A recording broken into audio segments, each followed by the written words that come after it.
One afternoon, Rusty and Sir Handel were idling in the sheds. They had nothing to do and were fed up. At last, Rusty spoke up.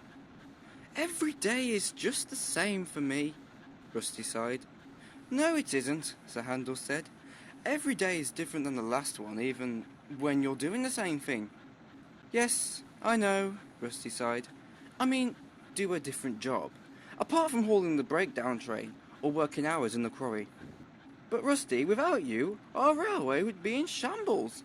The track would be rickety, shrubbery would be on the line, and the railway would be a displeasure to run on." Rusty didn't say anything. He knew Sir Handel was right.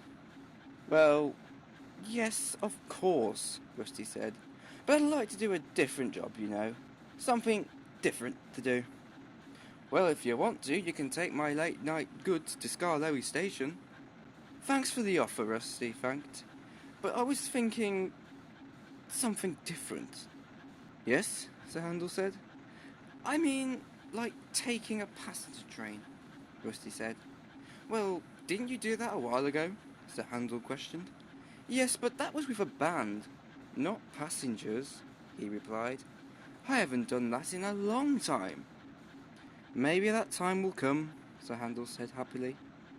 Then Sir Handel's driver arrived. "A group of school children have come for a trip on the line. We'll need extra coaches for the journey." "Okay," Sir Handel replied. Sir Handel looked across at Rusty, who was just looking at the rails. "Don't worry, your time will come," Sir Handel smiled as he puffed away to collect the coaches. Later that day, Rusty's driver came. "Come along, Rusty," his driver said. "There are a few bricks loose on the viaduct and we have to replace them." "Okay," Rusty said, and they set off to get the workmen.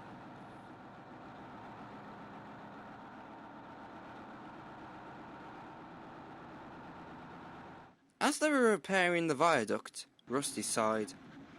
Same old," he sighed.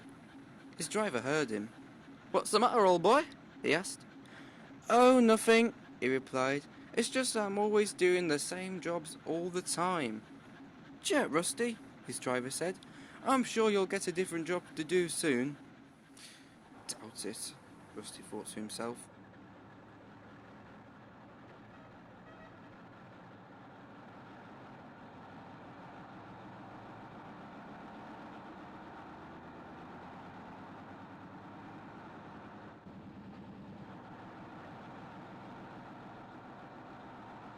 Later, he was taking a rest on the sidings when he saw Sir Handel pulling into the station with the school children.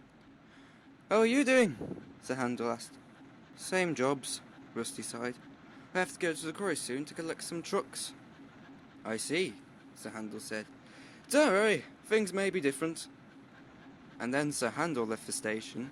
Just as he passed Rusty, a loud hiss came from his cylinder and they stopped outside the crossing. "Whoa!" Sir Handel exclaimed. "What was that?" His driver got out and inspected him. "One of your cylinders has popped," he said. "You can't go on any further." "Bother!" Sir Handel sighed. "And my journey was going so nicely too." Rusty saw the commotion and hurried to the train. "I'll take the coaches back to the platform," Rusty said. He shunted the coaches into the platform and then placed Sir Handel onto a siding. The school children were worried. "How will we get back to school now?" they said. Rusty overheard this and went to see them. "Can I help?" Rusty asked. "Well, we need an engine to take us back," the teacher said, "and you're the only engine here at the moment. Can you do it?" "I'll try," Rusty said, and went to couple to the coaches. He was soon coupled up and eager to go. The guard finally blew his whistle, and they were soon on their way.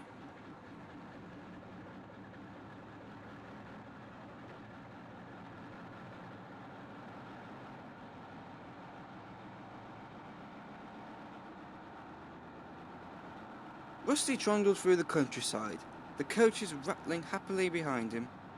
"See, Rusty," his driver said, "I told you something different would happen."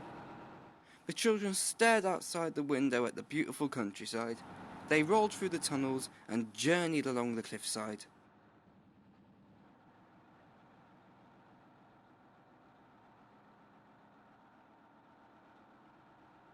Soon they arrived at Crovan's gate, where Edward was waiting to take the school children home. At last they pulled in. "We made it!" Rusty cheered and tooted his horn. The school children cheered and thanked Rusty. Soon the school children had boarded Edward and he set off.